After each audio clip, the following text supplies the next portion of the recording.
সব অ্যাডভোকেটই লয়ার, কিন্তু সব লয়ার অ্যাডভোকেট না। সিনেমা, সিরিয়াল আর বাস্তব দুটোর মধ্যে কিন্তু কোনো মিল নেই। আচ্ছা, যারা যে কোনো সিনেমা তুমি দেখবে বা কোনো সিরিজ দেখবে, বলে না based own true stories, actual কিন্তু হয় না। আর সিনেমাতে বলে দিয়েছে মানে তারিখ পে তারিখ, মানে আমি চাইলেই আমি সানি দেওয়ালের মতো গিয়ে দুম করে কোর্টে দাঁড়িয়ে জাজকে বলবো तारीख पर तारीख, तारीख पर तारीख, तारीख पर এসব হয় না। বাস্তবের সাথে না এই ধরনের কোনো কিছুর কোনো মিলই নেই।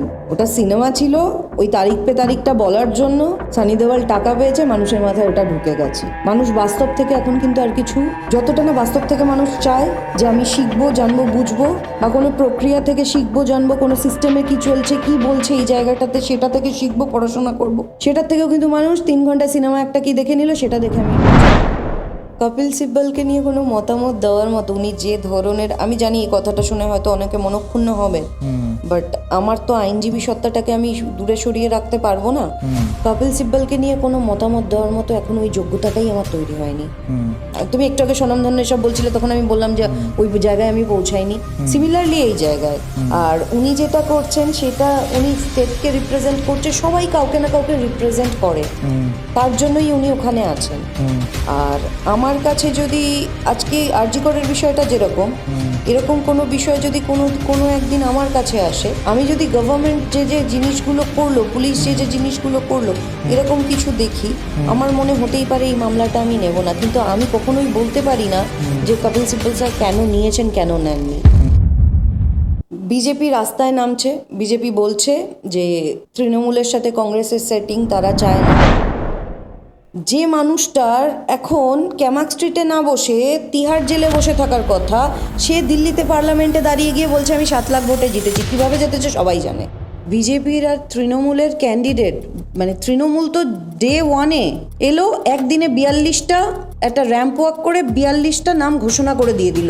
আর তাদেরকে সামনে নিয়ে মানুষের কাছে পিকচারটা পুরো ক্লিয়ার হয়ে গেল কোথা থেকে কে দাঁড়াচ্ছে। আর সিপিএমের তুমি তালিকাগুলো দেখো, কংগ্রেসের তালিকাগুলো দেখো, মানুষ বুঝতে পারছিল না সেখানে সিপিএম দাঁড়িয়েছে না কংগ্রেস দাঁড়িয়েছে।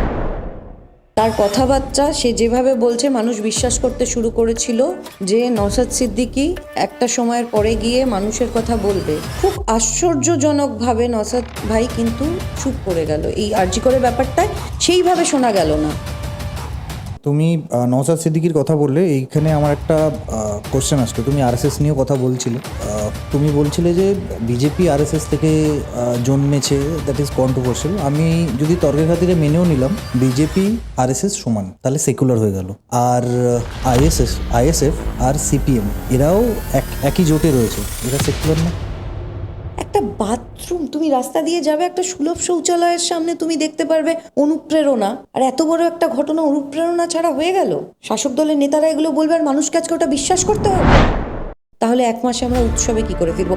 অবশ্যই ফিরবে, সবাই ফিরবে উৎসবে। দৈনন্দিন মানে দুর্গাপুজো আমাদের সবথেকে বড় উৎসব, সবাই উৎসবে ফিরবে, সবাই সবার মতো করে ফিরবে। শাসক ঠিক করে দেবে না কে উৎসবে কখন কিভাবে ফিরবে, কে ফিরবে না। কালকে যদি আমার মনে হয় কোনো পুজো মণ্ডপে ঢুকতে গিয়ে আমি জাস্টিস ফর আরজি কর, we demand justice, I demand justice, we want justice, I want justice, আমি বলবো, আমাকে কেউ আটকাতে পারবে না।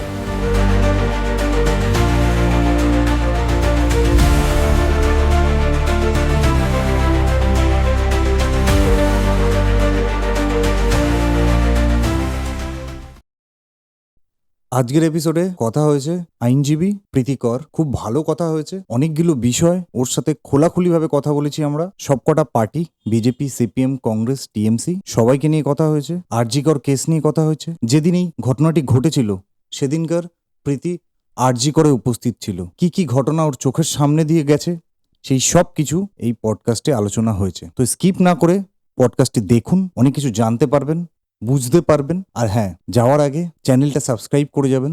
অসংখ্য ধন্যবাদ যারা আমাদের চ্যানেলের অডিয়েন্স, দর্শক, যারা আমাদের কন্টেন্ট দেখছে, পুরোটা কনজিউম করছে, তাদের সবাইকে ধন্যবাদ। কিন্তু একটাই রিকোয়েস্ট, যারা দেখছেন আমার চ্যানেলটা সাবস্ক্রাইব করে দেবেন, লাইক, শেয়ার, আর কিছু ভুল ভ্রান্তি হলে কমেন্ট করে নিশ্চয়ই জানাবেন। তো চলুন দেখতে থাকুন, জানতে থাকুন, সঙ্গে থাকুন।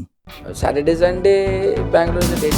নমস্কার, কথা ও কানেকশনের নতুন এপিসোডে আপনাদের সবাই welcome to our new podcast channel. তাদের জব করতে এবং একটা ভালো রেপুটেড কোম্পানিতেই জব করতে এবং সেটাও যে এত সুমধুরভাবে কীভাবে করা যায়, কারণ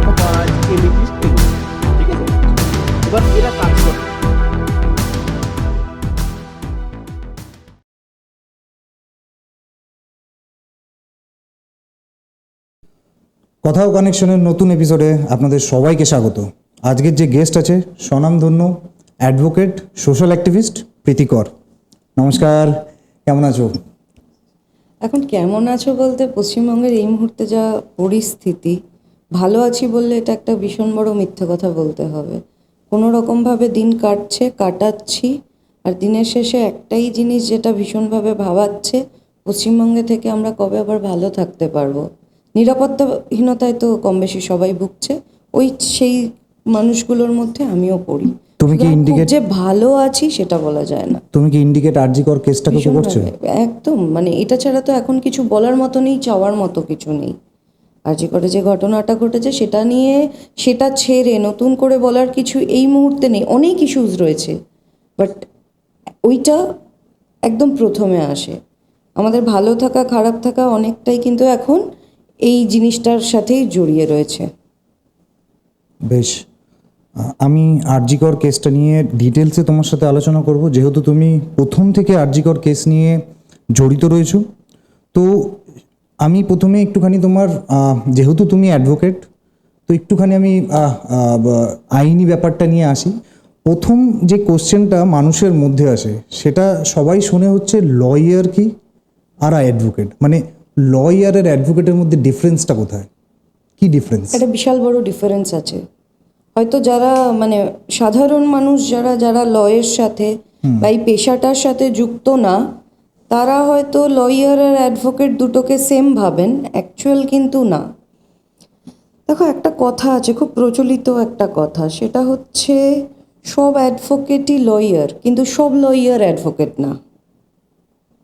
খুব সহজভাবে বলতে গেলেই মানুষ যাতে বুঝতে পারে, তাই আমি এই জিনিসটাকে খুব সহজ করে বোঝানোর জন্য বললাম যে আমাকে অ্যাডভোকেট হওয়ার আগে আমাকে লয়ার হতে হয়েছে, তারপরে আমি অ্যাডভোকেট হয়েছি। কিন্তু যারা লয়ার হয়ে গেছে তারা অ্যাডভোকেট না, মানে সবাই না। কেন আমি বলছি, এটার মেন প্রধান যে কারণটা হবে সেটা হচ্ছে, তোমার অ্যাডভোকেট হতে গেলে বার কাউন্সিল অফ ইন্ডিয়ার AIB দিতে হয়, অল ইন্ডিয়া বার কাউন্সিলের এক্সাম দিতে হয়।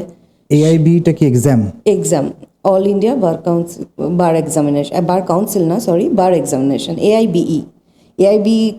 দিতে হয়, সেটা পাশ করতে হয়। তারপরে তার আগে তোমায় স্টেটের যে স্টেট বার কাউন্সিল আছে সেই বার কাউন্সিলের থেকে লাইসেন্স নিতে হয়, তারপরে অ্যাডভোকেট হওয়া যায়। মানে আমি 5 বছর পড়লাম, আমি 5 বছর পড়ে আমার ডিগ্রি পেলাম, ডিগ্রি পেয়েই আমি সারা জীবনের মতো প্র্যাকটিস করার লাইসেন্স পেলাম না। একটা এনরোলমেন্ট নাম্বার হয়, ওটা স্টেট বার কাউন্সিলের। ওই এনরোলমেন্ট নাম্বারটা পাওয়ার পরেই একটা মানুষ অ্যাডভোকেট হতে পারে। হ্যাঁ, কিছুদিন যেহেতু একটা AIB একটা এক্সাম, তারপরে এই যে তোমার বার কাউন্সিলের এনরোলমেন্টের যে প্রসেসটা, সেটার একটা প্রসেসে এটা তো একটু সময় সাপেক্ষ, 6 মাস 7 মাস একটা সময়, বা বছরখানেক, AIB এর ক্ষেত্রে বছরখানেক একটা সময় থাকে। তো তার জন্য একটা 2 বছরের সময় দেওয়া হয় প্রত্যেককেই। যে একটা লয়ার থেকে একটা অ্যাডভোকেট হতে গেলে এই 2 বছরের সময় তোমাকে দেওয়া হলো, তার মধ্যে তোমার লাইসেন্স, তারপরে AIB এক্সাম ক্লিয়ার করতে হবে, এগুলো তোমাকে করে নিতে হবে। তার মধ্যে কেউ যদি না করতে পারে, যতদিন না ওই AIB সে 2 বছরের পর থেকে যতদিন না সে ক্লিয়ার করছে এক্সামটা, ততদিন ওইভাবেই তাকে লয়ার হয়ে থাকতে হবে। সে অ্যাডভোকেট হতে পারবে না, সে কোনো ওয়াকালাতনামায় সিগনেচার করে কাউকে রিপ্রেজেন্ট করতে পারবে না কোর্টে। ওকে। সুতরাং লয়ার আর অ্যাডভোকেটের মধ্যে কিন্তু এই জায়গাটায় তফাৎ। যে স্টুডেন্টরা রয়েছে তারা যখন ইন্টার্নশিপে আসে তাদেরকে লয়ার বলা যেতেই পারে। আমি যখন ইন্টার্নশিপ করতাম তখন আমাকে লয়ার বলাই যেত। আমি অ্যাডভোকেট সেই দিন থেকে হলাম যখন আমার স্টেট বার কাউন্সিলের আমি মেম্বার হলাম, আমি আমার লাইসেন্স পেলাম, আমি AIB ক্র্যাক করলাম। অল ইন্ডিয়া বার কাউন্সিল আমাকে যখন সার্টিফিকেট অফ প্র্যাকটিস দিল, মানে COP আমরা বলি, সার্টিফিকেট অফ প্র্যাকটিস, ওটা অল ইন্ডিয়া বার কাউন্সিল থেকে দেওয়া হয়। ওটা পাওয়ার পর থেকে কিন্তু আমি অ্যাডভোকেট। তো এই সার্টিফিকেটটা পাওয়ার পর তুমি অল ওভার ইন্ডিয়াতে যেখানে খুশি যেখানে সেখানে খুশি, তুমি একদম, যে কোনো একদম। যে কোনো কোর্টে তুমি কেস লড়তে পারো। একদম। আমি আরেকটা জিনিস একটু বলে দিই, অনেকেই আছে যারা হয়তো ল পড়ছে বা হয়তো ল পড়বে, হ্যাঁ, বা সাধারণ মানুষ যারা শুনছে আর কি, এই আমাদের এই পডকাস্ট এখন দেখছে, প্রত্যেকটা কোর্টে ঢুকতে গেলে, যেমন আমাদের কোর্টের ক্ষেত্রেও হাইকোর্টের কথা, হাইকোর্ট বা সুপ্রিম কোর্টের কথা বলছি, যে কোনো স্টেটের হাইকোর্ট বা সুপ্রিম কোর্ট আমাদের দেশের, ঢুকতে গেলে দুম করে চাইলেই ঢুকে যাওয়া যায় না। সেখানে সিকিউরিটি থাকে ফর সাম অবভিয়াস রিজনস। দুম করে চাইলেই তো কেউ ঢুকে যেতে পারবে না, অনেক সিকিউরিটি ব্যাপার থাকে ওখানে।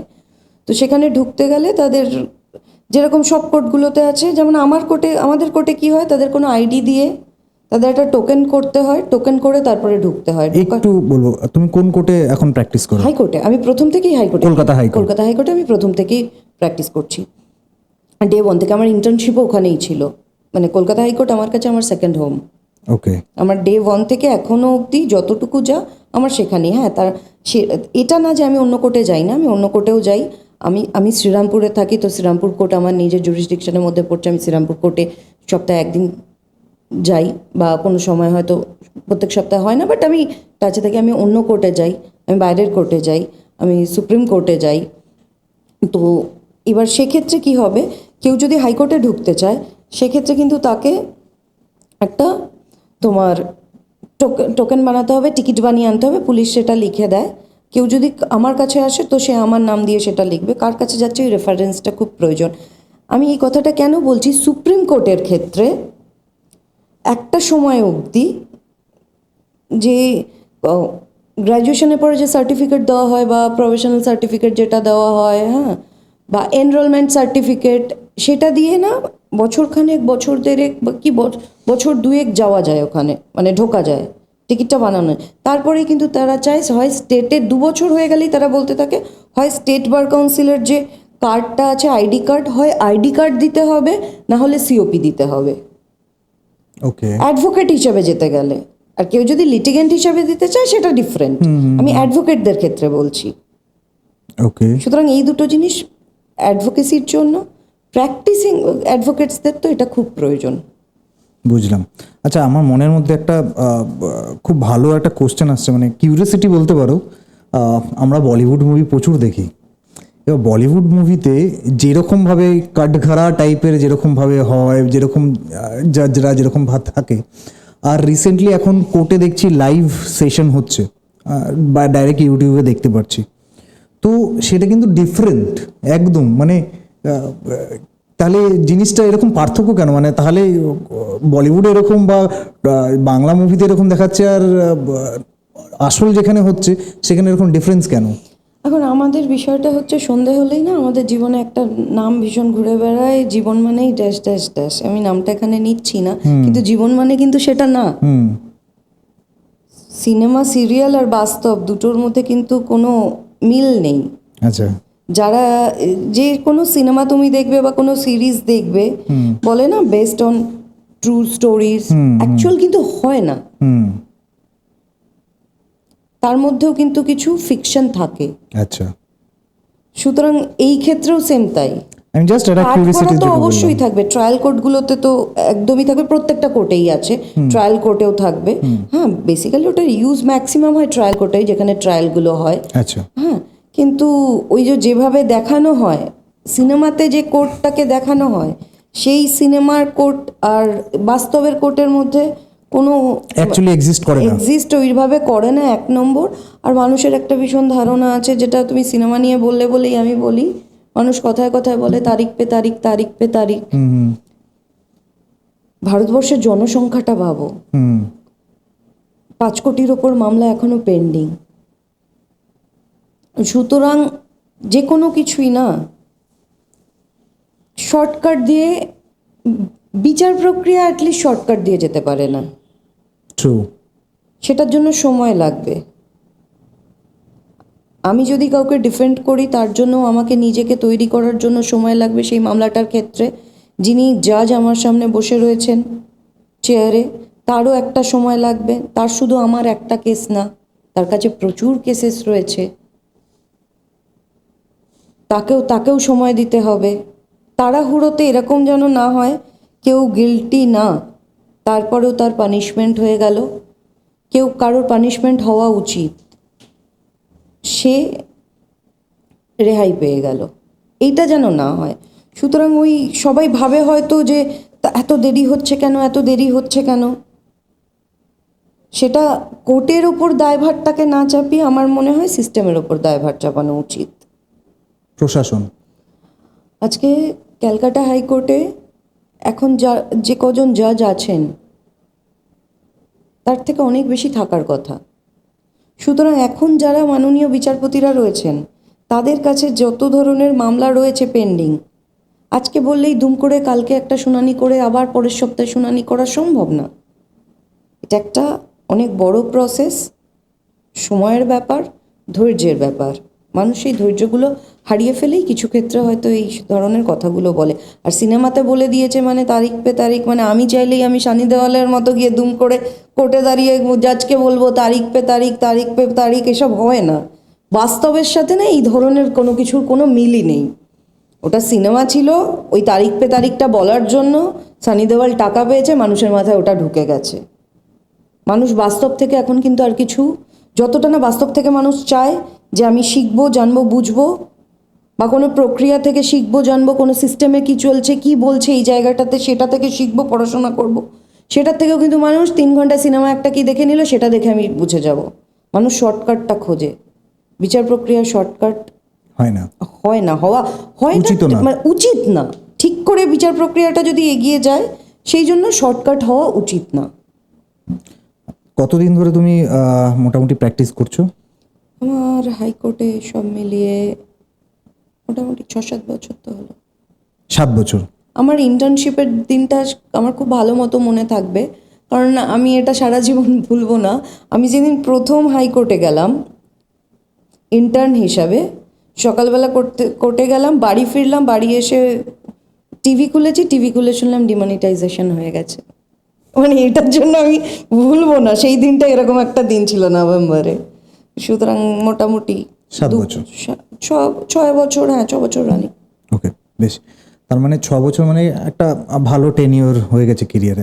আমি একটা এক্সপিরিয়েন্স তুমি যদি আমাকে বলো যেখানে তুমি ইনভলভ ছিলে এরকম একটা কেস, খুব কঠিন কেস বা খুব এরকম কেস যদি দেখো হয়। আমাদের তো মানে তুমি যদি আমার ফেসবুক প্রোফাইলটা যাও দেখবে লেখা আছে লিগ্যাল প্র্যাকটিশনার।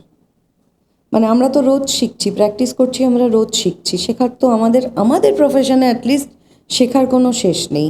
রোজই অনেক কিছু দেখছি। আমার প্রথম জিনিস মানে হাইকোর্টে কিভাবে মামলাপত্র হয় আর হাইকোর্ট মানুষের জন্য কি করতে পারে কি করতে না পারে, তখন আমি ইন্টার্ন ছিলাম। খুব অল্প কিছু, মানে একটা ইন্টার্ন আর অ্যাডভোকেটের না খুব সীমিত কিছু ব্যাপার থাকে। একটা অ্যাডভোকেটের কাছে অনেকটা বেশি কিছু পাওয়ার থাকে, জানার থাকে, সে কিছু করতে পারে। ইন্টার্নের ক্ষেত্রে খুব সীমিত থাকে। তো ইন্টার্ন যখন ছিলাম তখন আমি দেখেছিলাম 2018 সালের পঞ্চায়েত মামলা। তখন বেশ কিছু জিনিস শিখেছিলাম। মানুষের কি মানে পঞ্চায়েত মামলা আমাকে একটা জিনিস তখন শিখিয়েছিল যে মানুষের কি পরিস্থিতি, হাইকোর্ট না থাকলে মানুষের কি হতো, এরকম একটা বিষয় আমি তখন দেখেছিলাম, যদিও বা খুব সীমিত ছিল সেই সময়টা আমার। তারপরে 2021 যে কেসটা আমার সবার প্রথম, অনেক কিছু শিখেছিলাম, অনেক কিছু জানতে পেরেছিলাম। একটা কোর্টে না 10টা সিনিয়র যখন আর্গিউ করছেন তাদের সাথে দাঁড়িয়ে থেকে জাস্ট শুধু শুনেই তাদের সাবমিশন শুনে অনেক কিছু শেখা যায়। আর আমি প্রতিনিয়ত শিখি, রোজ শিখি। আমি আমার নিজের সিনিয়রের কাছে কী শিখছি আমি সেটা নিয়ে পরে আসছি, সেটা তো অবশ্যই আছে, কিন্তু তার থেকে না একটা কোর্টে থেকে অনেক কিছু শেখা যায়। সেরকম একটা মামলা ছিল,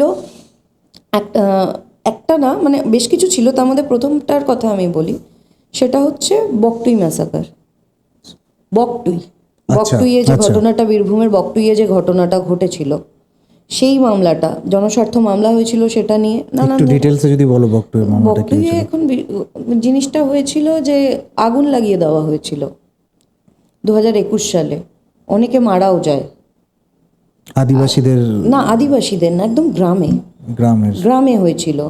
হ্যাঁ, গ্রামে হয়েছিল, বোলপুর থেকে কিছুটা দূরে।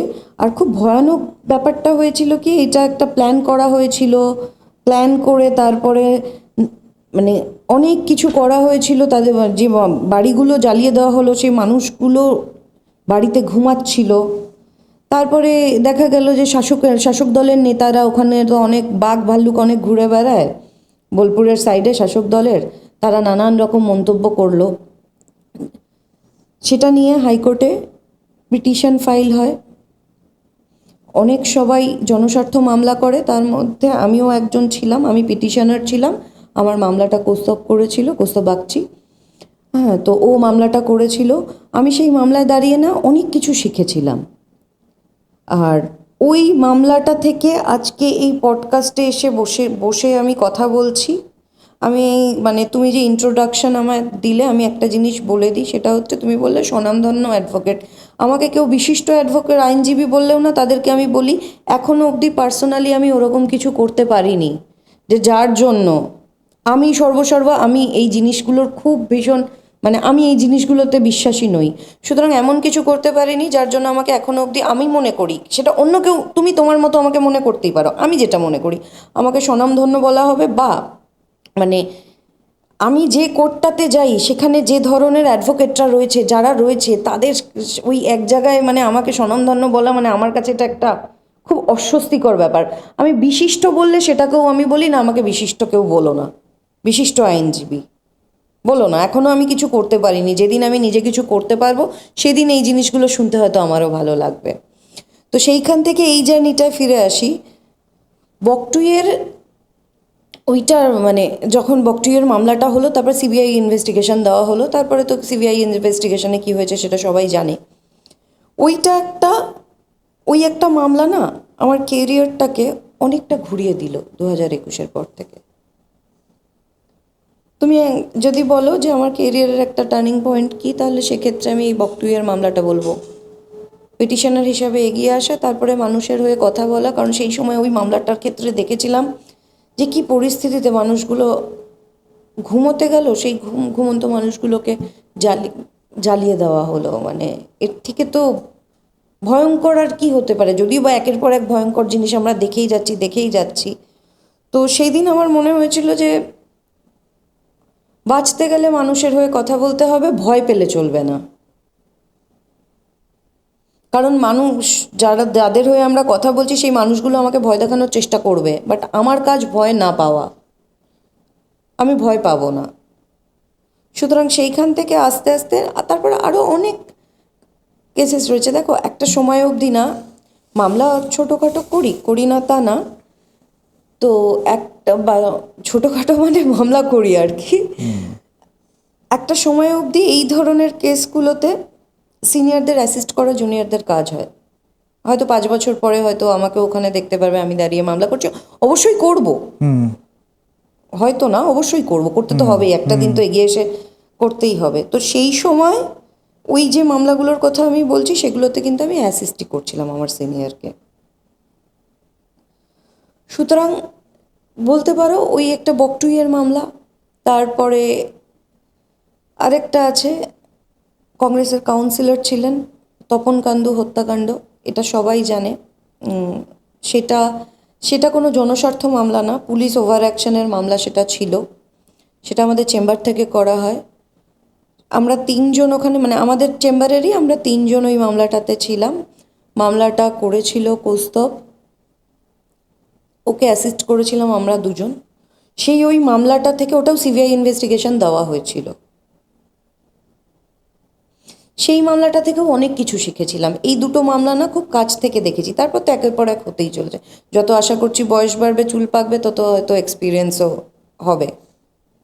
এক্সপিরিয়েন্স যখন বললে, তখন কৌস্তব বাগচির সাথে তুমি কাজ করছো, ও এক্সপিরিয়েন্স। বাট এই মুহূর্তে যদি তুমি বলো সব থেকে বেশি এক্সপিরিয়েন্স বা সব থেকে বেশি আমার জানা, আরও আছে হয়তো, আমার জানা কপিল সিব্বলের নাম এখন। ওরকম কোনো ব্যাপার না, ওই এক্সপিরিয়েন্স না ওইভাবে মাপা যায় না।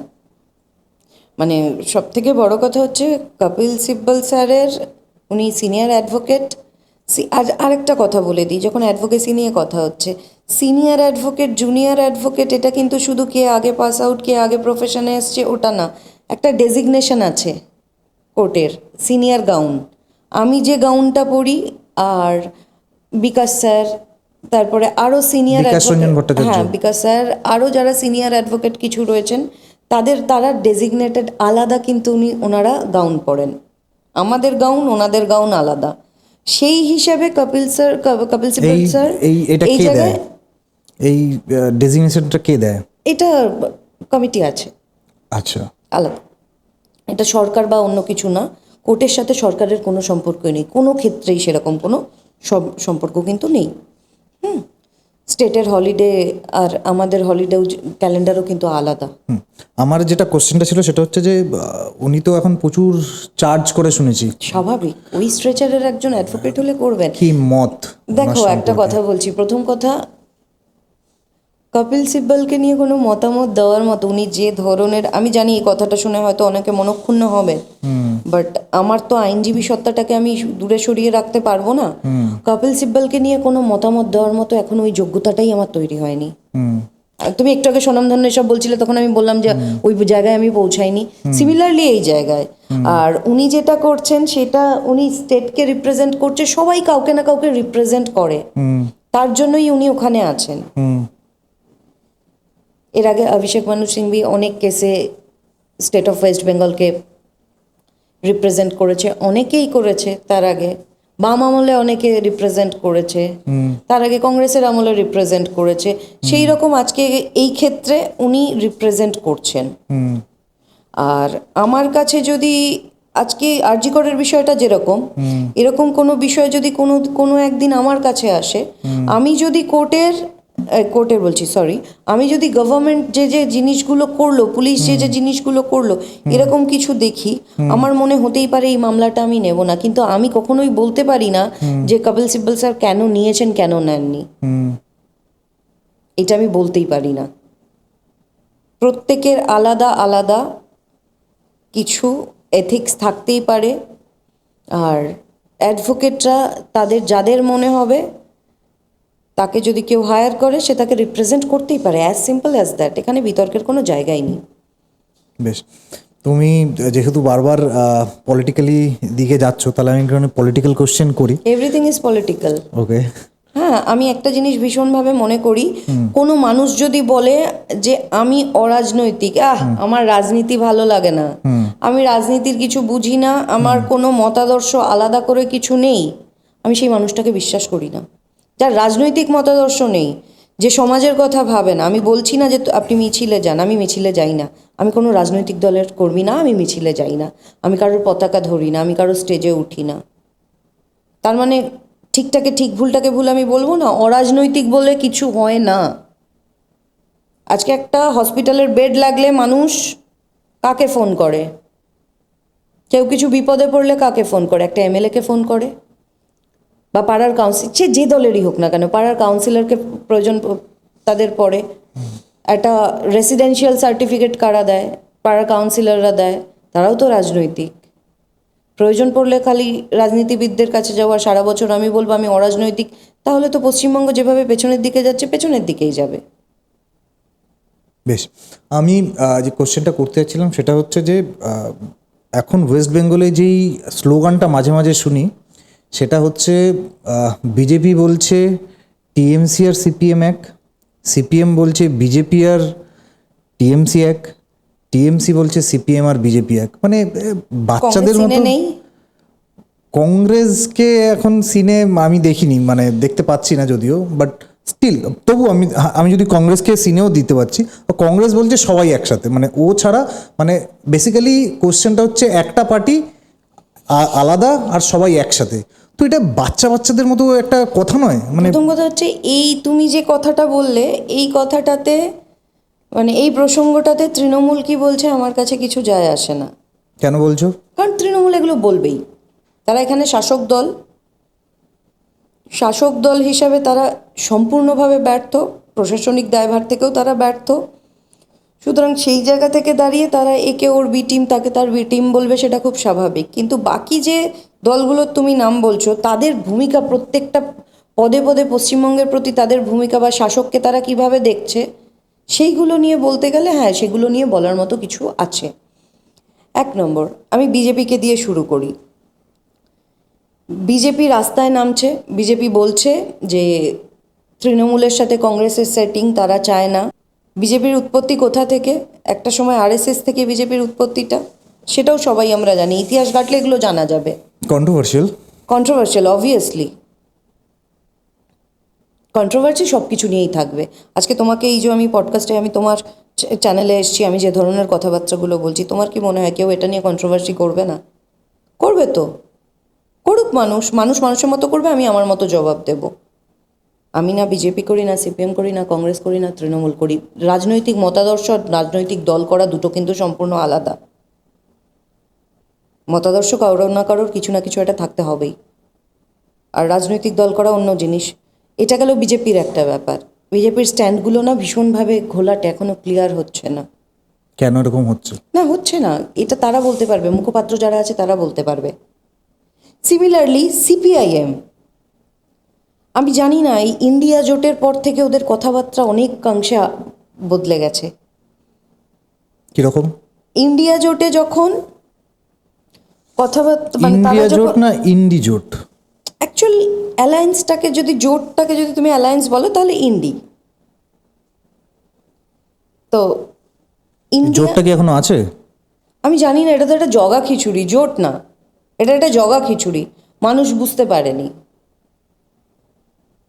সিপিএম যেরকম একটা কথা বলে মানুষ আমাদের বুঝতে পারেনি, বা বিজেপি হয়তো অনেক সময় বলছে মানুষকে আমরা বোঝাতে পারছি না, ওই রকম একটা জগা খিচুড়ি ব্যাপার এই ক্ষেত্রে হয়ে গেছে। এখানে লড়ছে কংগ্রেস এখানে লড়ছে তৃণমূলের বিরুদ্ধে লোকসভায়, ওইখানে আবার রাহুল গান্ধী অভিষেক বন্দ্যোপাধ্যায়ের সাথে চা খাচ্ছে, তার বাড়িতে ব্রেকফাস্ট করছে। এখানে বিজেপি আলাদা লড়ছে, তৃণমূল আলাদা লড়ছে। আবার মানে অনেকাংশে আমি তো বলবো, মানে এটা না বিজেপির একটা লজ্জা হওয়া উচিত, যে মানুষটার এখন ক্যামাক স্ট্রিটে না বসে তিহার জেলে বসে থাকার কথা, সে দিল্লিতে পার্লামেন্টে দাঁড়িয়ে গিয়ে বলছে আমি 7 লাখ ভোটে জিতেছি। কিভাবে জিতেছে সবাই জানে। সে বলছে ডায়মন্ড হারবার থেকে আমি 7 লাখ ভোটে জিতেছি। তারা ওখানে সেটাকে শুনছে, তাদের স্ট্যান্ড। তাহলে এখানে আলাদা লড়ছো, সেখানে কিছু বলছো না, বা সেরকম কিছুভাবে বিরোধিতা দেখা যাচ্ছে না। তার মানে বলছো তুমি বিজেপি আর টিএমসি এক? আমি একবারও বলছি না, আমি প্রত্যেকটা দলের ক্ষেত্রে বলছি, মানুষের কথা ছাড়া নিজেদের কথা সবাই ভাবছে, আমি প্রতিটা দলের ক্ষেত্রে বলছি। সিপিএমের ক্ষেত্রে কি হচ্ছে, মানে বামপন্থীদের ক্ষেত্রে কী দেখা গেছে, ডি রাজাকে দেখা গেছে দিল্লিতে অভিষেক বন্দ্যোপাধ্যায়কে জড়িয়ে ধরে ফটো তুলতে, এখানে এসে তারা আবার মারপিট করছে। আবার কেরলাতে তুমি চলে যাও, কেরলাতে গিয়ে দেখবে সিপিআই আর কংগ্রেসের কি অবস্থা, খুনোখুনি চলছে লিটারালি। তাহলে এবার বলো, মানুষ এই জোটটাকে ভরসা করবে কি করে? ভারতবর্ষের মানুষ শুধু সারা জীবন ভোটারই থেকে যাবে এটা তো হতে পারে না, তাদের তো মানুষ হতে হবে। খালি সারা জীবন আমি ভোটার থেকে যাব, এটা কি পসিবল? আমি একটা সরকারকে যখন ট্যাক্স পে করছি, আমি একটা সরকারকে নির্বাচন করছি, আমি একটা গণতান্ত্রিক দেশে মানে আমি একটা গণতান্ত্রিক দেশের নাগরিক। সুতরাং সরকার আমার কথা ভাববে না, সরকার ওপরে ওপরে অনেক কিছু বলবে, আবার তার সাথে এরকম জোটবন্ধনে আবদ্ধ হবে। দিল্লিতে গিয়ে জোট করছি, আবার প্রত্যেকটা স্টেটে এসে আলাদা আলাদা করে লড়বে। মানুষ তাহলে যাবে কার কাছে? আজ অবধি আরএসএস কোনো দিন মমতা বন্দ্যোপাধ্যায়ের সম্বন্ধে কিচ্ছু আমি সেভাবে বলতে শুনিনি, উল্টে শুনেছি আরএসএসের দুর্গা। কে বলেছে এটা? আরএসএস থেকেই বলা হয়েছে। এবার এখন যে পরিস্থিতিগুলো লাস্ট লোকসভা ভোটেও যেটা দেখা গেল, সেটা হচ্ছে এই যে কংগ্রেস আর সিপিএমের জোটটা। হ্যাঁ, এখন অনেকে বলতে পারে যে অনেক রকমভাবে যে তাদের দলের মধ্যে অনেকে আছে, তাদের এটা দলীয় সিদ্ধান্ত। আমি একজন ভোটার হিসেবে আমি বলতেই পারি, গণতন্ত্র তো এইটুকুনি অধিকার আমাকে দিয়েছে। লাস্ট এই যে 24-এ লোকসভা ভোটটা হলো, বিজেপির আর তৃণমূলের ক্যান্ডিডেট, মানে তৃণমূল তো ডে 1-এ এলো, একদিনে 42টা একটা র্যাম্প ওয়াক করে 42টা নাম ঘোষণা করে দিয়ে দিল। আর তাদেরকে সামনে নিয়ে মানুষের কাছে পিকচারটা পুরো ক্লিয়ার হয়ে গেল কোথা থেকে কে দাঁড়াচ্ছে। আর সিপিএমের তুমি তালিকাগুলো দেখো,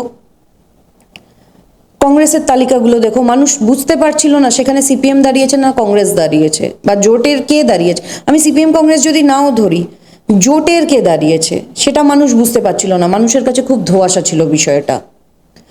সিপিএম লাস্ট 2-3টে ভোটে খুব ভালো জিনিস একটা করেছে, নতুন মুখ যারা রয়েছে তাদেরকে জায়গা দিয়েছে। সব্যসাচী চট্টোপাধ্যায় আইনজীবী, সব্যদা একটা সময় আমার সিনিয়র ছিলেন, এখনো সিনিয়র, বাট চেম্বার জুনিয়র ওনার আমি একটা সময় ছিলাম। একটা খুব ভালো চয়েস ছিল। দীপশিতা, খারাপ চয়েস বলা যাবে না। সায়ন আমার বন্ধুসম না, আমার বন্ধু, কালিগ আমার, ওটা একটা ভালো চয়েস ছিল।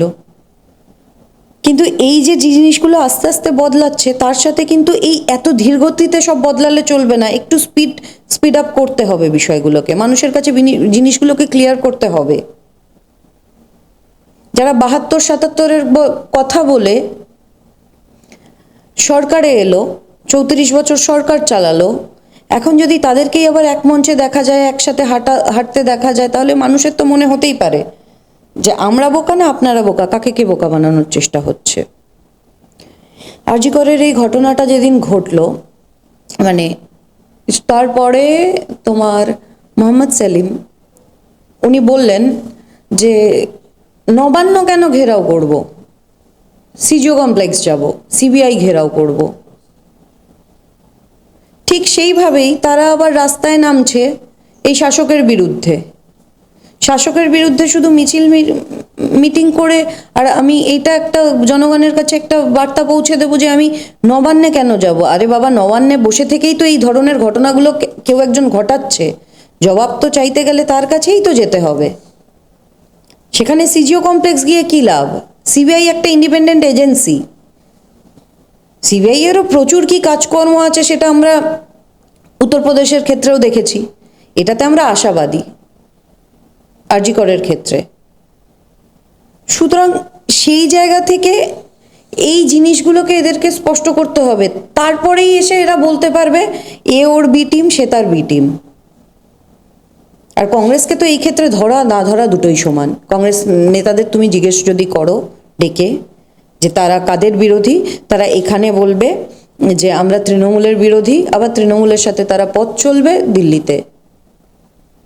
আজকে এই ধরনের একটা ঘটনা ঘটলো, রাহুল গান্ধী মানে যাকে নিয়ে নাকি, যে নাকি একটা প্রধানমন্ত্রী ফেস, যে নাকি একটা সময় প্রধানমন্ত্রী হবে যদি এদের সরকার তৈরি হয়, এত ধরনের কথা, তাদের কাউকে নিয়ে কিছু বলতে শুনলে তাহলে তাকে তো তৃণমূলের বন্ধু তো তাকে মানুষই বলবে, যেখানে সে কিছু বলল না।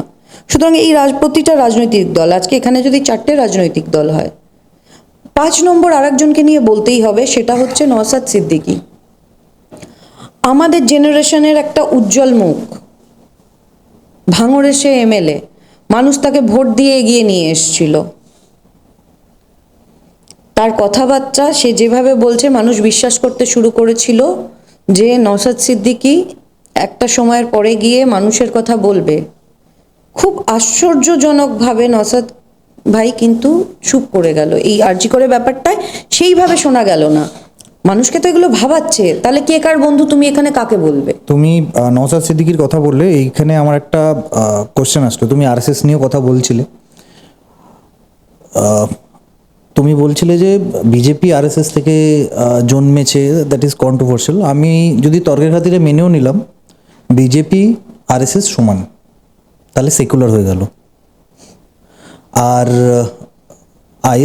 আইএসএফ আর সিপিএম এরাও একই জোটে রয়েছে, এরা সেকুলার না? এটা আমায় জিজ্ঞেস করো না এক্ষুনি, কিন্তু বিজেপির দালাল বলে অতিবাম লোকজন তো এই পডকাস্টের পুরো কমেন্ট সেকশন ভরে দেবে, যেটা ইদানিং শুরু হয়েছে। এটা নিয়ে আমি আবার বলেছি, যদি গেরুয়া বসনধারী কেউ ইউপির কেন মুখ্যমন্ত্রী হবে, এইটা যদি প্রশ্ন আমি করি, তাহলে ফেস টুপি পরে কেউ গিয়ে কি করে বামেদের সাথে একসাথে বসবে? সেটাই আমার কোশ্চেন। সেটাকে বামেরা কেন ওই জিনিসটাকে জাস্টিফাই করবে, আর আমাকে সেটা মেনে নিতে হবে? মানে আমাকে, মানে সাধারণ মানুষকে সেটা কেন মেনে নিতে হবে? মানে আমার কোশ্চেনটা তুমি বুঝতে পারছো? হ্যাঁ, আমার কোশ্চেনটা হচ্ছে, উগ্র কোনো কিছুই ভালো না। আমার কোশ্চেনটা হচ্ছে আমি বেসিক্যালি ওরা যদি সেকুলার হয় তাহলে এরা কেন না? রাইট। প্রশ্নটা খুব পরিষ্কার। BJP actually BJP secular, CPM তো বিজেপিকে সেকুলার বলছে না। বিজেপি, শোনো বিষয়টা হচ্ছে বিজেপিকে কিন্তু সেকুলার বিজেপি বলছে, সিপিএম বলছে না, কথাটা একদম ঠিক বলেছো। আবার ঘুরিয়ে যদি তুমি এখন বলো, যে- তার একটা কথা বলো তো, আব্বাস সিদ্দিকী কি করে? নসাদ ছেড়ে দাও, হ্যাঁ নসাদ অন্য ধরনের মানুষ, কোনো বাজে মন্তব্য তুমি ওর কাছে শুনবে না। ও ভদ্র সভ্য একটা ছেলে, আমাদের বয়সী ছেলে, এগিয়ে এসছে পার্লামেন্ট বলছি, সরি, বিধানসভায় ও এখন জনপ্রতিনিধি। কিন্তু আব্বাস সিদ্দিকির হাত ধরে তো একই মঞ্চে বামেরা তো ব্রিগেড করেছে। তাহলে সেক্ষেত্রে বিজেপি সেকুলার না, এরা তাহলে সেকুলার কি করে হয়ে যাচ্ছে? এই প্রশ্নগুলো করতে গেলে এখন বলা হবে যে আমি বিজেপির দালাল, আমি কাজ করে খাই, আমি স্বাধীন দেশের একজন নাগরিক, আমি এই প্রশ্নটা করতেই পারি।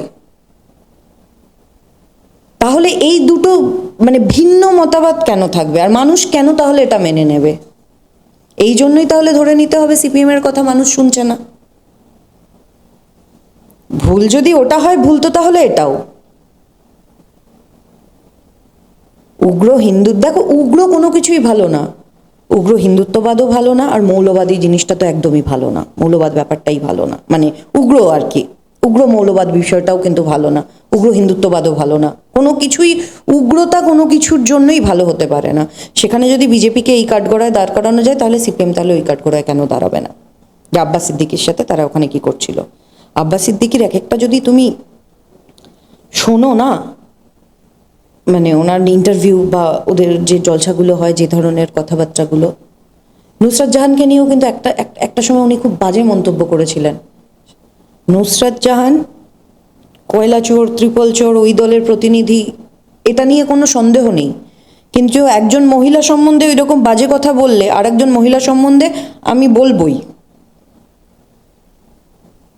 তার জামা কাপড় পোশাক আশাক নিয়ে কথা বলে কেউ বলতে পারে না, কেউ নিদান দিতে পারে না যে তাকে গাছে বেঁধে পেটানো হোক। আব্বাস সিদ্দিকী কিন্তু একটা সময় এই কাজও করেছেন, উনি বলেছেন, এটা অন ক্যামেরা বলেছেন।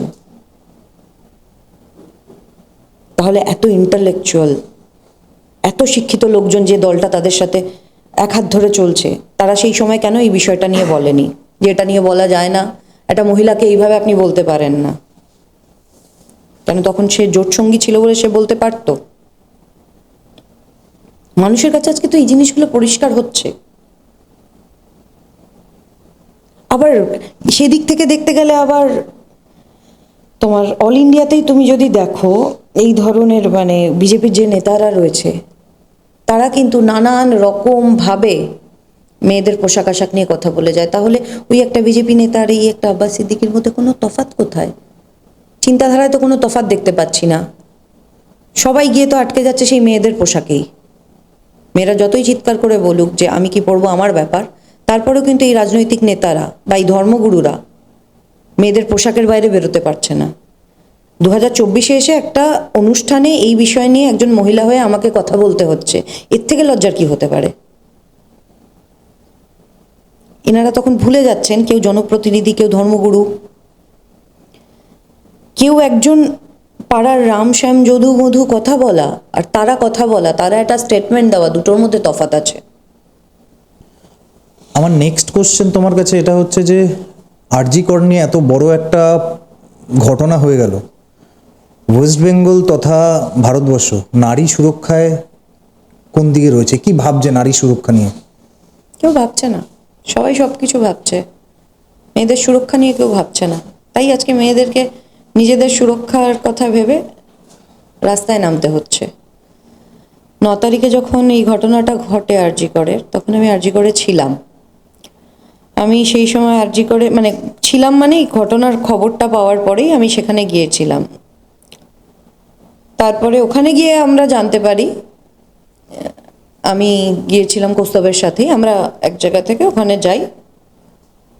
তো সেখানে গিয়ে আমরা জানতে পারি যে এই যে ঘটনাটি ঘটেছে, মেয়েটি যে সে আমাদেরই এক বন্ধু, তার হবু স্ত্রী ছিলেন। যে মেয়েটির সাথে, মেয়েটির কথা আমিও জানতাম যে এরকম এই সামনে বিয়ে। তো এটা যখন প্রথম আমি জানতে পারি যে এরকম একটা ঘটনা ঘটে, মানে ওই মেয়েটির সাথে এই ঘটনাটি ঘটেছে।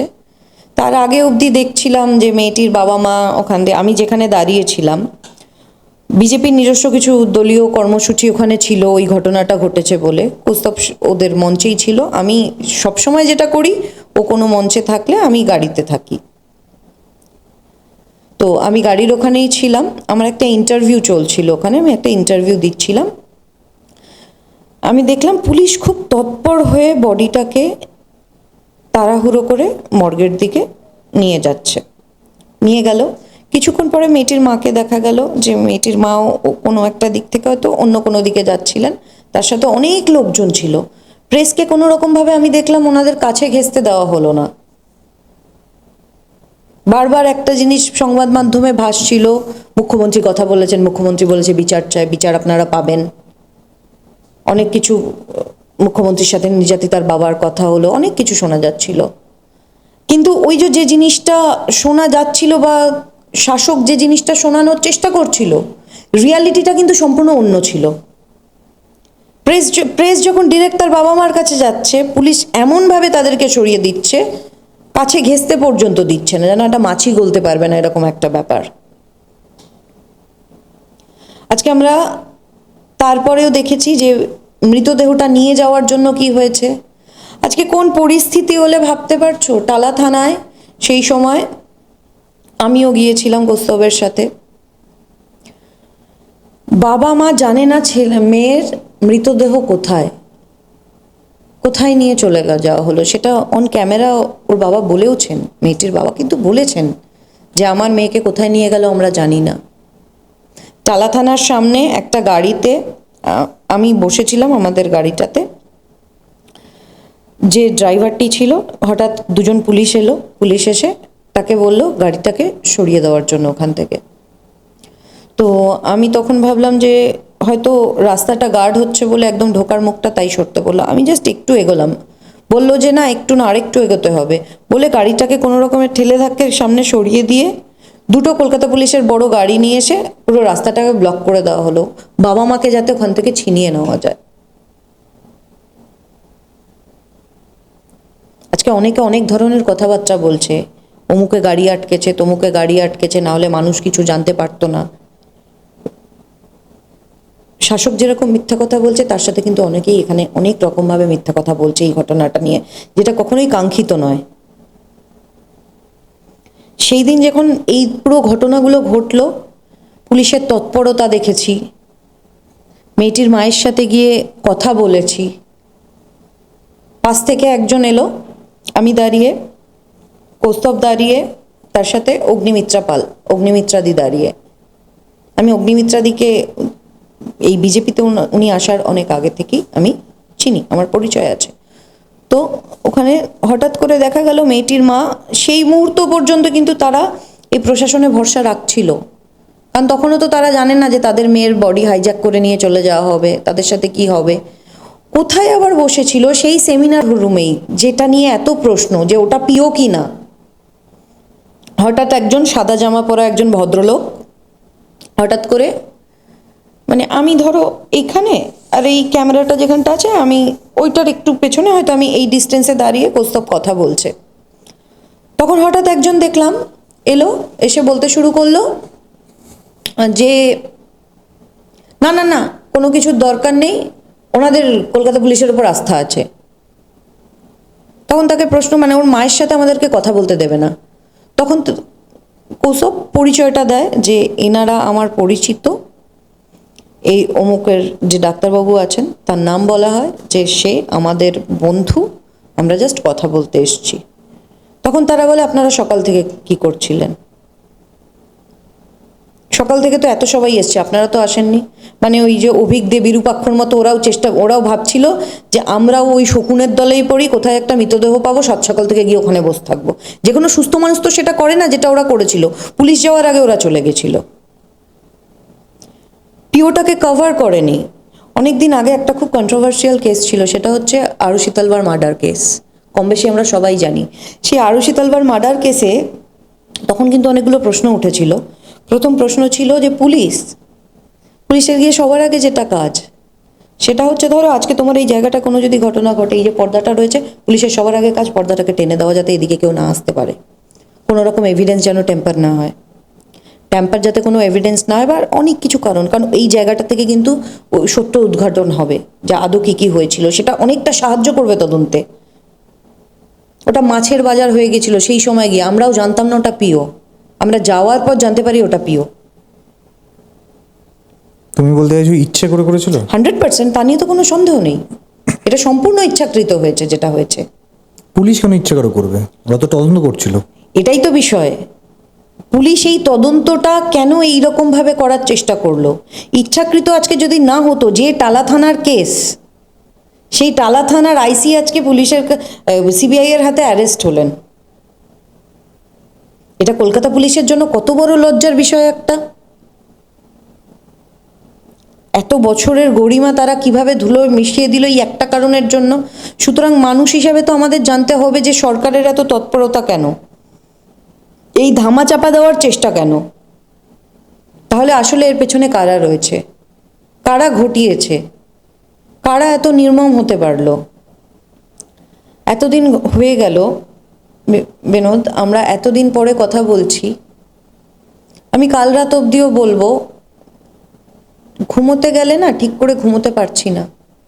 সেই দিন যা দেখে এসছি, তারপরে আস্তে আস্তে যে ধরনের জিনিসগুলো চলছে, পশ্চিমবঙ্গে থেকে নিশ্চিন্তে একজন মহিলা হিসেবে ঘুমানো না, যত দিন যাচ্ছে তত কঠিন হয়ে দাঁড়াচ্ছে। তারপরেও আমি জানি না কি করে ওই রকম একটা চেয়ারে বসে একজন, যে স্বাস্থ্য ভবনের মধ্যে এই জিনিসটা ঘটলো, সেই স্বাস্থ্যমন্ত্রী বা মুখ্যমন্ত্রী বলতে পারেন যে উৎসবে ফিরুন। 1 মাস তো হয়ে গেল উৎসবে ফিরুন, উনি এর আগে একবার বলেছেন। 2 মাস হয়ে গেল আমাদের ঘুম ফিরছে না, তাহলে 1 মাসে আমরা উৎসবে কি করে ফিরবো? অবশ্যই ফিরবে, সবাই ফিরবে উৎসবে। দৈনন্দিন মানে দুর্গাপুজো আমাদের সবথেকে বড় উৎসব, সবাই উৎসবে ফিরবে, সবাই সবার মতো করে ফিরবে। শাসক ঠিক করে দেবে না কে উৎসবে কখন কিভাবে ফিরবে, কে ফিরবে না। কালকে যদি আমার মনে হয় কোনো পুজো মণ্ডপে ঢুকতে গিয়ে আমি জাস্টিস ফর আরজি কর, we demand justice, I demand justice, we want justice, I want justice, আমি বলবো, আমাকে কেউ আটকাতে পারবে না। আমার উৎসবে ফেরা ওটাই হবে, আমাকে কেউ আটকাতে পারে না, শাসক ঠিক করে দেবে না। আরও একটা তাৎপর্যপূর্ণ ব্যাপার, মুখ্যমন্ত্রী জুনিয়র ডক্টরদের ওখানে গিয়ে বলেছে কেউ আমার শত্রু, যারা এই কাজ করেছে তারা আমার বন্ধুও না, তারা আমার শত্রুও না।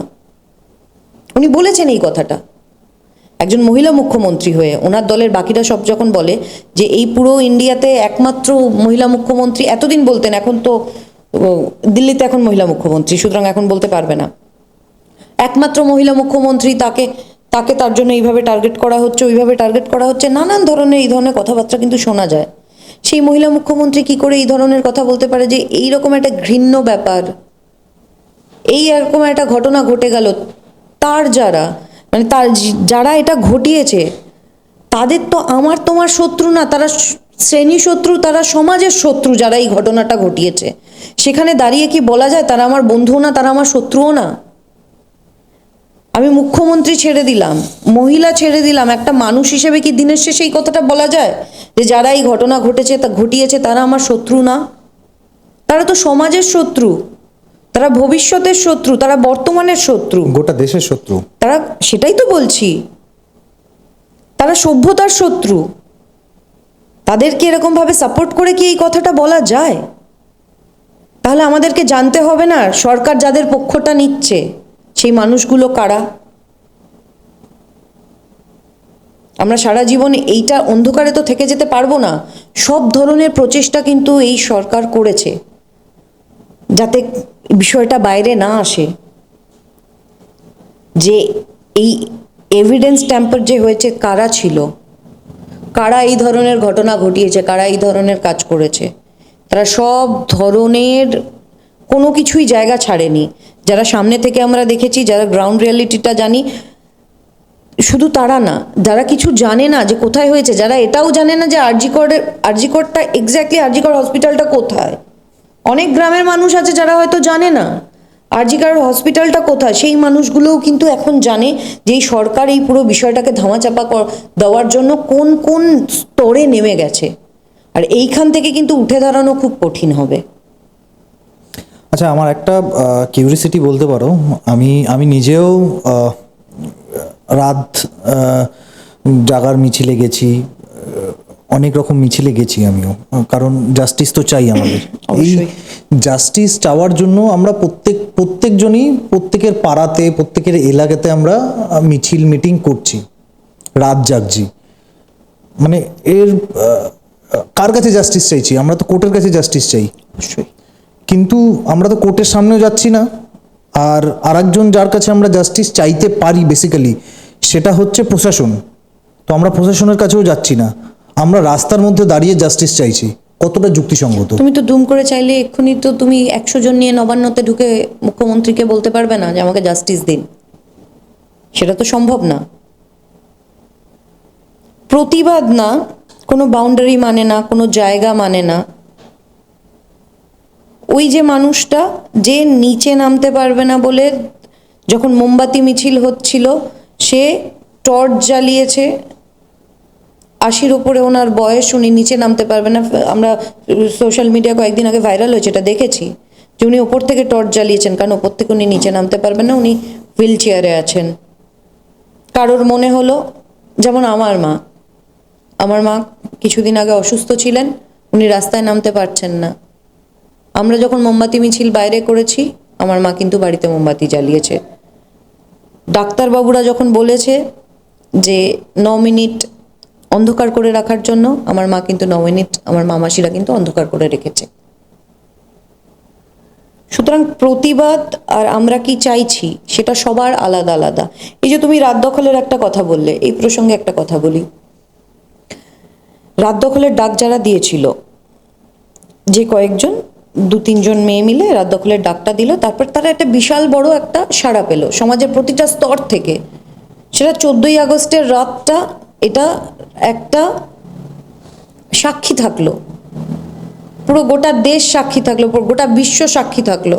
সারা বিশ্ব জেগে পশ্চিমবঙ্গের দিকে সেদিন তাকিয়েছিল যে রাত দখলের ডাকে মানুষ কিভাবে রাস্তায় নামে, মানুষ স্বতঃস্ফূর্তভাবে নেমেছে। এটাই হওয়া উচিত ছিল। আমি সেদিনও সেটাকে সাপোর্ট করেছিলাম, তাদের ওই ডাকটাকে। আমিও রাস্তায় নেমেছিলাম, আমি কালকে রাতেও রাস্তায় নেমেছি। যা যা কর্মসূচি হয় কম বেশি সবটাতেই আমি চেষ্টা করি থাকার। হ্যাঁ, তবে একটা জিনিস, আমি আমার মতো আমার জায়গায় থাকার চেষ্টা করি। এবার তার সাথে আমি কাউকে শর্ত চাপাতে পারি না। 8B-তে যে জমায়েতটা ছিল 14ই আগস্টের রাতে, তখন একটা শর্ত চাপিয়ে দেওয়া হলো, আপনারা কেউ শঙ্খ আনবেন না। আমার মতে বাঙালি প্রতিবাদ করতে ভুলে গেছিল। 13 বছর, মানে গত 13 বছর ধরে মানুষ খালি সহ্য করে যাচ্ছিল। আজকে মানুষের ঘুম ভেঙেছে। আরজিকরের একটা ঘটনা মানুষকে বলতে শিখিয়েছে, রাস্তায় নামিয়ে দিল সে প্রতিবাদ করার জন্য, যেখানে দলমত নির্বিশেষে বয়সকে না মেনে কেউ অক্সিজেন মাস্ক নিয়েও রিকশায় করে প্রতিবাদে সামিল হয়েছেন। এই দৃষ্টান্তও আমাদের কাছে আছে। সুতরাং কে শঙ্খ বাজাবে, কে মোমবাতি জ্বালাবে, কে জ্বালাবে না, এইটা যদি আমি কারোর ওপর ইম্পোজ করে দিই, তাহলে আমার আর ওই শাসকের মধ্যে তফাৎ কোথায়? শাসক ঠিক করে দিচ্ছে আমি উৎসবে ফিরবো কি ফিরবো না। আমি প্রতিবাদ করতে নামলে যারা প্রতিবাদ করতে মানে আহ্বান জানাচ্ছেন, তারা যদি বলে শঙ্খ আনবেন না, এটা একদম প্রথম দিনের কথা বলছি। আস্তে আস্তে কিন্তু চেহারাটা বদলেছে।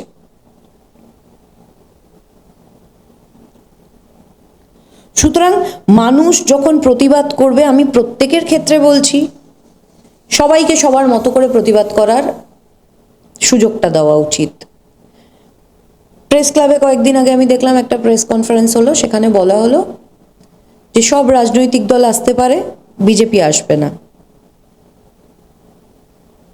রাস্তা তো কারোর ব্যক্তিগত না। বিজেপি যদি মনে করে যে সে রাস্তায় নেমে করবে, প্রতিবাদ করবে, সে করতেই পারে।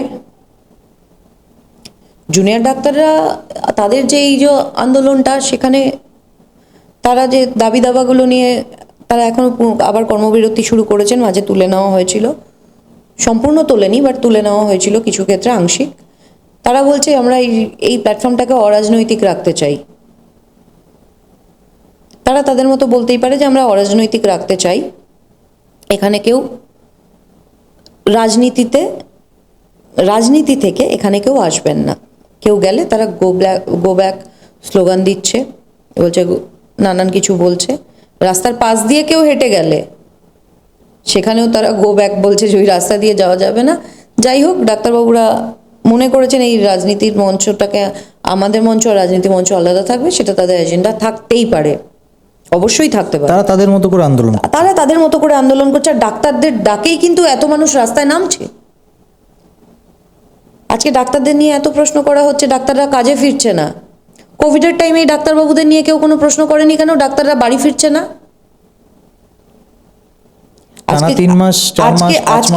আজকে যেরকম এই জুনিয়র ডক্টরস যারা রয়েছে তারা যেরকম কাজে ফিরছে না বলে এত ধরনের কথা উঠছে, তারা যখন বাড়ি ফিরছিল না কোভিডের সময়, দিন রাত এক করে মানুষের সেবা করে যাচ্ছিল, তখন কেউ প্রশ্ন করেনি কেন? তখন তারা কি করলো মানুষের জন্য কেউ প্রশ্ন করলো না। আজকে তারা নিজেদের দাবি দাবা নিয়ে, নিজেদের নিরাপত্তাহীনতা নিয়ে যখন 4টে প্রশ্ন করে কর্মবিরতিতে যাচ্ছে, তাহলে মানুষের এত প্রশ্ন করছে। সুতরাং আমি বলবো, প্রত্যেকের আন্দোলনের ভাষা আলাদা হতেই পারে, প্রতিবাদের ভাষা আলাদা হতেই পারে। আমার মনে হয়েছে আমি হাতে মোমবাতি নিয়ে হাঁটবো, আমি হেঁটেছি। আমার কোনোদিন মনে হয়েছে আমি হাতে আমার ফ্ল্যাগ নিয়ে হাঁটবো, আমি হেঁটেছি। অন্য কারোর মনে হয়েছে আমি ফ্ল্যাগ নিয়ে হাঁটবো না, কারণ মনে হয়েছে আমি শঙ্খ বাজাবো, কারণ মনে হয়েছে আমি শঙ্খ বাজাবো না। দিনের শেষে কোনো রাত দখল হোক, দিন দখল হোক, মিছিল হোক, মানুষ স্বতঃস্ফূর্তভাবে যেটা করতে চায় সেটাই তাকে করতে দেওয়া হবে, করতে দেওয়া উচিত। আমি সেখানে গিয়ে বলতে পারি না কে কি করবে, কে কি করবে না। তাহলে আমার আর শাসকের মধ্যে কোনো তফাৎ কিন্তু থাকছে না। ঠিক। তুমি বললে যে তুমি কৌস্তব বাগচির সাথে প্র্যাকটিস করো। কৌস্তব বাগচি অ্যাকচুয়াল প্র্যাকটিস করি বলে এইভাবে বলাটা ভুল হবে। কোর্টে বা চেম্বারে কৌস্তব আমার সিনিয়র, আমি চেম্বার জুনিয়র। বেশ, অ্যাসিস্ট করো টেকনিক্যালি। হ্যাঁ, চেম্বার জুনিয়র শিখি। কৌস্তব বাগচি মানে কঠোর বিজেপি লিডার, এখন বিজেপির হয়ে কথা বলে, বিজেপির হয়ে কাজ করে। সেইখানে তুমি বিজেপির এগেনস্টে বলছো, তো তোমাদের আইডিওলজি কিছু কিছু ক্ষেত্রে তুমি বিজেপির এগেনস্টেও বলেছো, এই পডকাস্টেই আছে। তো তোমাদের আইডিওলজির একটা ডিফারেন্স পড়ে না? কখনো তোমাকে বোঝাতে চাইনি যে এই ব্যাপার? ও যখন কংগ্রেসে ছিল, আমি তখন কংগ্রেসের কথা, আজকে যেরকম কংগ্রেসকে যেভাবে বললাম কথাটা, যে সেই সময়েও আমি বহুবার বলেছি, এখনও বলছি, বিজেপির ক্ষেত্রেও সেম তাই। আমি সিপিএমের কথাও বললাম। সুতরাং সেভাবে আলাদা করে শুধু বিজেপির ব্যাপারে বলছি বিষয়টা না। আর হ্যাঁ, তুমি বলতে পারো যেহেতু কৌস্তব আমাকে বোঝানোর চেষ্টা করেছে কি করেনি, সেই দিক থেকে বলবো, এই জায়গা থেকে আমরা বহুদিন ধরে একে অপরকে চিনি, তো প্র্যাকটিসে আসার অনেক আগে থেকে আমরা একে অপরকে চিনি। সেই জায়গা থেকে না আমাদের বিষয়গুলো ভীষণ পরিষ্কার ছিল। ও কোনোদিন আমাকে বোঝাতে চায়নি আরএসএস কি, বিজেপি কি করছে, ওইটুকুনি বোঝা বা জানার মতো ক্ষমতা আমার আছে। বা আমি ওকে কোনোদিন বোঝাতে চাইনি আমি কোনো মতাদর্শে যদি বিশ্বাসী হই, সেই মতাদর্শ কি বলছে। তুমি তো বললে পডকাস্ট শুরু হওয়ার সময় বললে যে কোনো ব্যক্তি অরাজনৈতিক নয়। তুমি কোন রাজনীতি? আমি অরাজনৈতিক না বলিনি, আমি অ্যাকচুয়াল যেটা মানে করতে চেয়েছিলাম যে সবার কোনো না কোনো একটা মতাদর্শ থাকে, রাজনৈতিক মতাদর্শ। তুমি কোন রাজনৈতিক মতাদর্শে বিশ্বাস? আমার না ভীষণভাবে বলতে কোনো অসুবিধা নেই। যবে দিল্লির বৈঠকে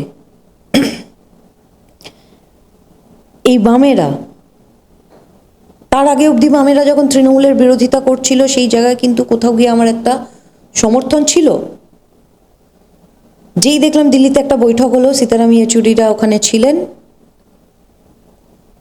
বৈঠকে, তারা তাদের মতো করে বৈঠক করছে, নানান ধরনের করছে, নানান ধরনের কথাবার্তা হচ্ছে, আলোচনা হচ্ছে, জোট হচ্ছে। এখানে যারা মুখপাত্র তারা দেখলাম একটা স্ট্যান্ড চেঞ্জ করে নিল। জিনিসগুলো মানুষকে ভাবাবে।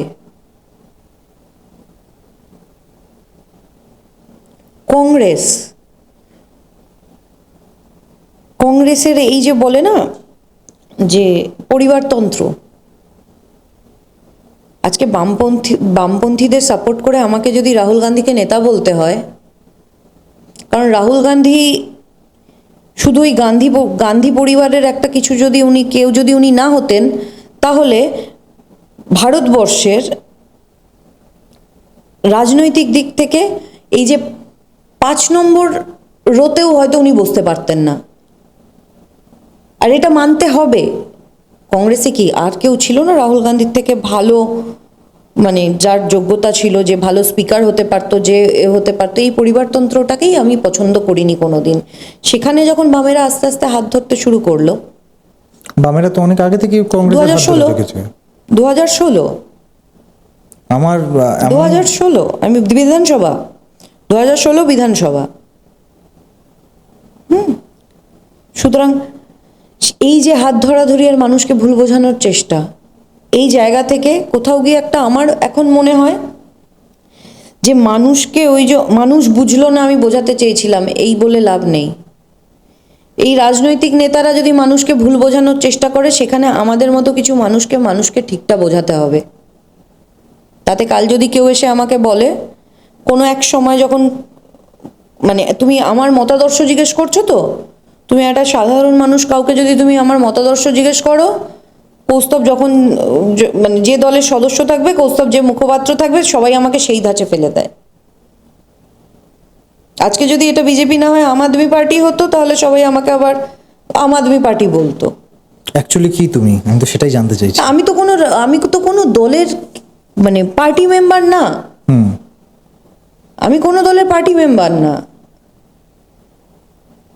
মতাদর্শ চেঞ্জ হয় না, কিন্তু শুধু মতাদর্শ ধরে রাখার একটা খুব ভালো জিনিস আছে, যেটা তোমাকে দেবে, সেটা হচ্ছে তুমি আমার মতো এরকম স্বাধীনভাবে কথা বলতে পারবে।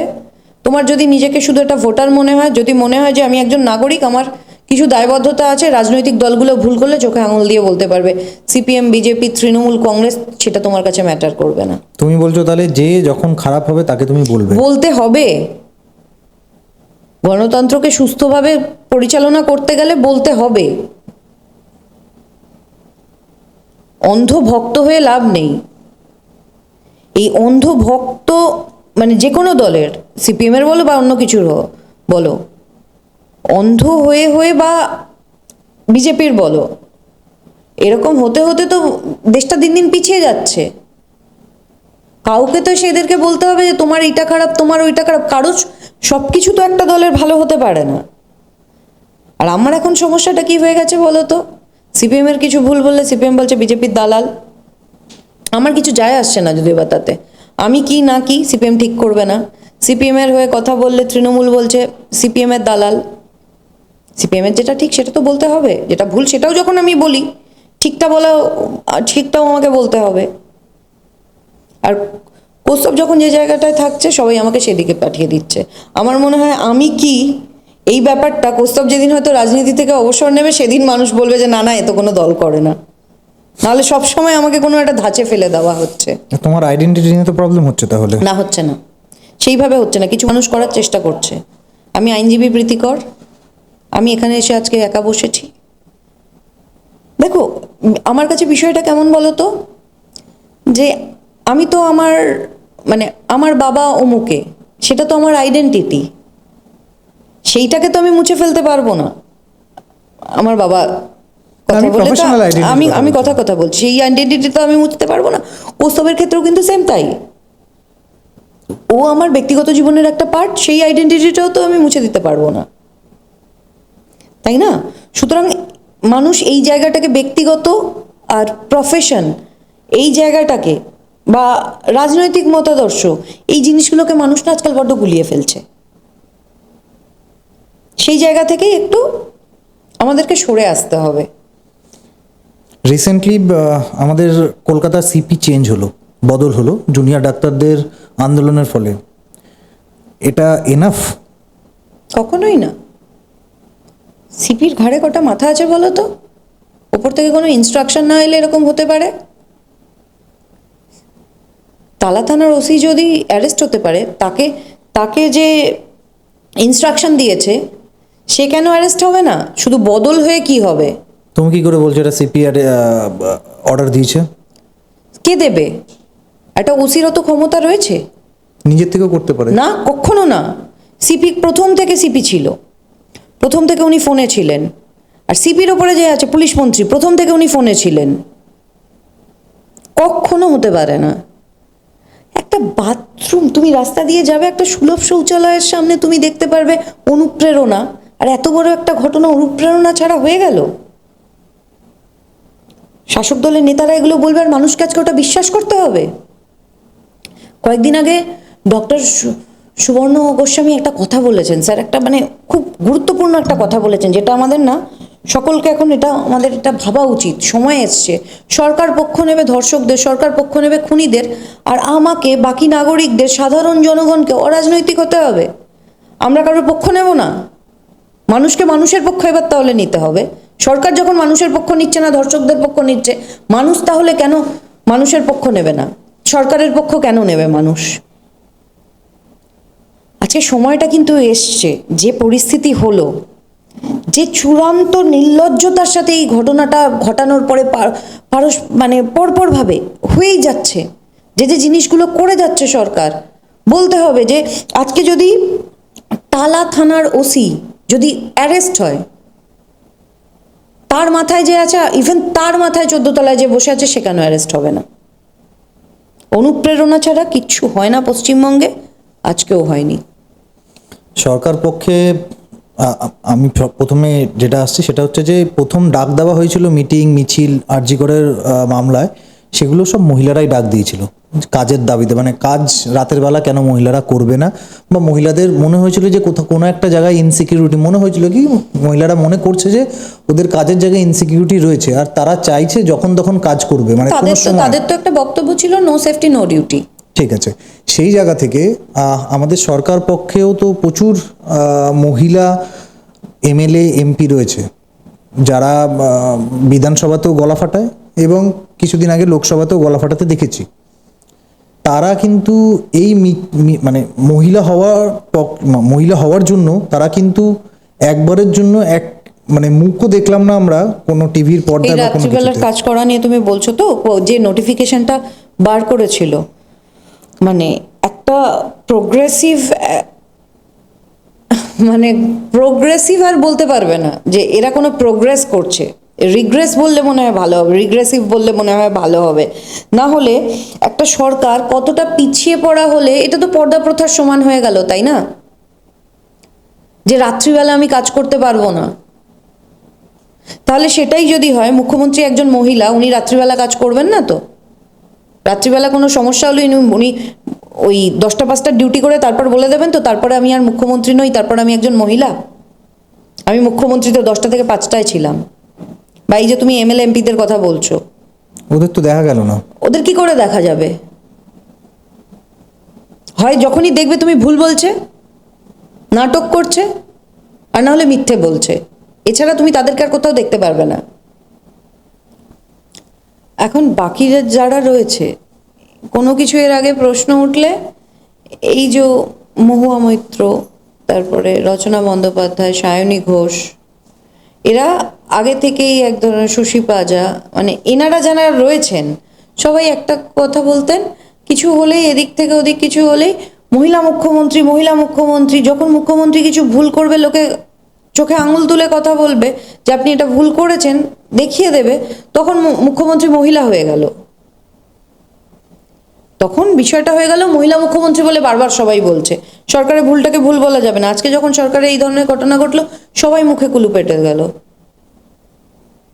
সংসদ কাঁপিয়ে দিচ্ছে মহুয়া মৈত্র চিৎকার করে। আদানি নিয়ে কত প্রশ্ন, কত ধরনের কত প্রশ্ন ওনার, মানে নানান বিষয়ে তো উনি প্রশ্ন করতেই থাকে। আজকে চুপ করে বসে রয়েছে। আজকে কি বলছে? দোষীদের শাস্তি চাই। কতটুকু চাই? তৃণমূল যেরকম দোষীদের শাস্তি চায়, মানে চোরকে আসতে বলো, গৃহস্থকেও খবর দিয়ে রাখো, দু ধরনের কাজ করে, এই যে কথাগুলো বলে না, ওই রকম ব্যাপার তো এরা করে রেখেছে। ধর্ষকরা আমার বন্ধুও না, আমার শত্রুও না, আমি তাদের শাস্তি চাই। এরাও হয়ে গেছে সেম তাই। আমি জানি না এনারা নিজেদেরকে মহিলা কি করে বলছেন, কারণ এনাদের বিবেক, এনাদের বুদ্ধি, এনাদের মানবিকতা তৃণমূল করতে গেলে যে সেগুলোকে মঞ্চের পাশে রেখে স্টেজে উঠতে হয়, উঠে গিয়ে বসে ক্যাকাচিচি করতে হয়, ওনারা এগুলোই করে সারা জীবন কাটিয়ে দেবে। সুতরাং এদের থেকে নতুন করে আর কিছু আশা করা যায় না। মানুষকে বুঝতে হবে যে আজকে কোনটা ঠিক কোনটা ভুল। আজকে এই ধরনের ঘটনা যখন ঘটলো, এরা কি করলো কি করলো না। অসংখ্য অসংখ্য ধন্যবাদ প্রীতি, তোমার সাথে অনেক রকমভাবে কথা হলো। আমি জানি না এই পডকাস্টটা আপলোড করার পর কি হবে, বাট আমি আপলোড করব। মানে আপলোড করবে বলেই তো আশা করি একদম একদম podcastটা আমি আপলোড ঠিকঠাক করব, হলো। এবং তার পরিপ্রেক্ষিতে কি হবে না হবে সেটা পরের ব্যাপার। কিন্তু খুব ভালো লাগলো তোমার সাথে কথা বলে। একটা মানুষ এসে এখানে বলে যাক যে আমি যে কথাগুলো বললাম সেটা আমি সাধারণ মানুষের কথা বললাম না, সেটা পশ্চিমবঙ্গ কেন মানে গোটা বিশ্বের মহিলাদের কথা আমি বললাম না যে তাদের কি আজকে পরিস্থিতি, মানে এই নিরাপত্তার কারণে একটা ভুল কথা বললাম, কেউ একজন এসে বলে যাক। আমি কিন্তু কোনো চালচোর ট্রিপল চোরের কথা বলছি না, একটা সাধারণ মানুষ এসে বলে যাক আমি একটা কথা ভুল বললাম। খুব ভালো লাগলো, অনেকগুলো টপিক নিয়ে আলোচনা হলো, খুব ভালো লাগলো। পরে আমি চাইবো আরও তোমার সাথে কিছু টপিক নিয়ে আলোচনা করব। Thank you. তোমাকে অসংখ্য ধন্যবাদ, তোমার চ্যানেলকে অনেক শুভেচ্ছা। যেভাবে চলছে যেন আরো তাড়াতাড়ি, খুব তাড়াতাড়ি আমরা 1 লাখ হলে আমি আরেকটি পর্বে ফিরতে পারি, আর তারপরে যেন খুব তাড়াতাড়ি আমি চেষ্টা করবো 1 মিলিয়ন ছুঁয়ে যাক। Thank you so all the much. Best.